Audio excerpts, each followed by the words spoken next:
Hi guys! Kumusta? Sa video na ito ay papakita ko kung papaano lutuin ang pansit habhab. Umpisahan natin sa mga sangkap. Kailangan natin ng pansit canton, pork, shrimp, carrots, red bell pepper, red onions, garlic, tomato, parmesan cheese, salt and ground black pepper, soy sauce, at saka tubig. Yun lang. Alright, so umpisahan natin. Pakuluan natin ang pork, mga 30 minutes on medium-high heat. Kapag kumulo na, set aside lang natin ang broth at saka yung meat. Katulad itong ginagawa ko. Same thing or same process doon sa shrimp. Pakukulan natin ito for about 5 minutes lang on medium-high heat. Then, yun na nga, isi-separate natin yung shrimp at yung tubig na kung saan pinakuluan natin yung shrimp. I-set aside natin ito kasi gagamitin natin later. So, sa makikita nyo ngayon, hiniwa ko yung taba ng baboy separate doon sa mismong karne. Bakit? Makikita nyo mamaya. Then, balatan rin natin ang shrimp at set all this aside.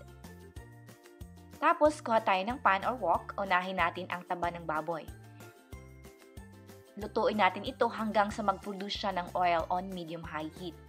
Ito yung oil na gagamitin natin para gisahin ang red onions for about 3 minutes on medium-high heat.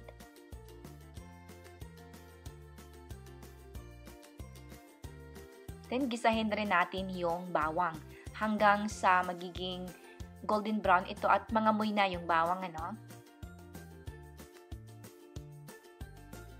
After magisa ang bawang at saka itong red onions, ilagay natin ang kamatis.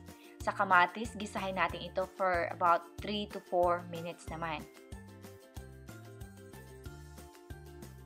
Then, ilagay natin yung natirang karne. Ito. Siya pala, natutunan ko ito nung nasa Pilipinas ako kasi recipe ito ng tatay ko.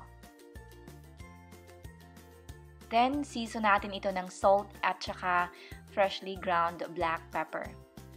Then, haluin lang natin ng ganyan.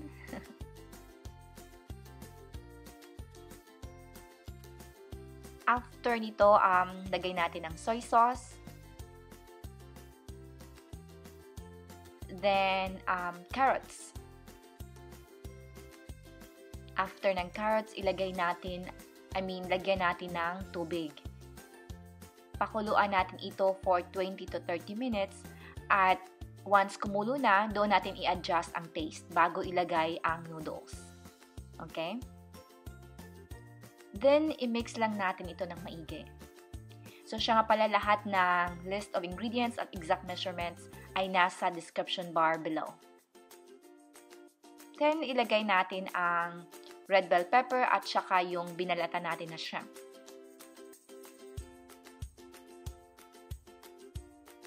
Kailangan ma-reduce yung kumbaga sabaw ng noodles. Itong sabaw na inilagay natin at lastly, ilagay natin yung parmesan cheese.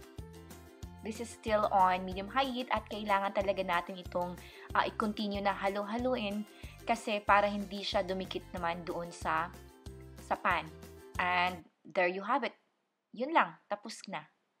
Masarap talaga ang recipe na ito and I hope you guys will try it. Thank you so much for watching.